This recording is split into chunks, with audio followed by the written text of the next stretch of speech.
Para mendoni vëllazën, një ngjarje që na tregon Kur'ani, një ngjarje, një historie. Është interesante, por është edhe historie e vështirë, e frikshme, përplot me rreziqe. Kur Allahu e porosit Musen me marrë vllahun e tij Harunin edhe me shku me u ballafaqu me Faraonin. O tut, Musa a.s. Musaja ka qenë shumë guximtar, por ajo friga njerëzore është e natyrshme.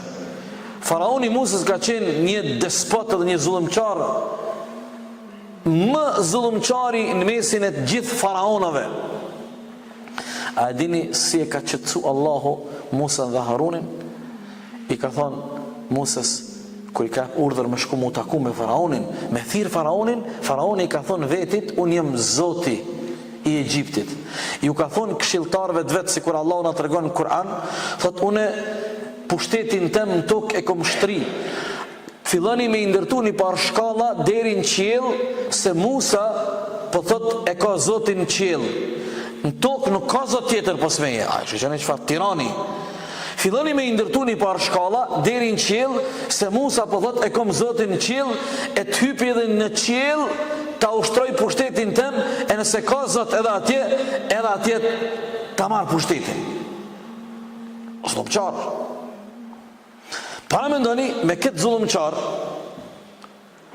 që s'ka pas asnjë grim rahmeti në shpirtin e tij, Allahu i thot Musës, shko mu taku me Faraonin. Për çka mu taku me Faraonin?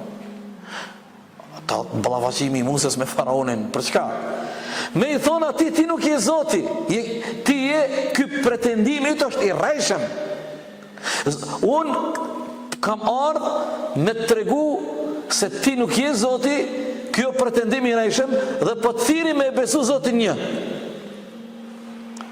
Që ky ballafaqim i Musës me Faraonin i bie ballafaqim me vdekjen, me nera. Kush ka me mbrojt Musën a.s. Por Allahu e qetësoi Musën dhe Harunin, i tha, unë jam me ju dëgjoj dhe ju shoh në çdo moment.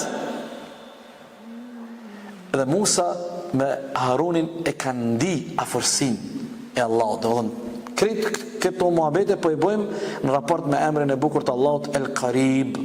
Allah është pranë dhe afër juve.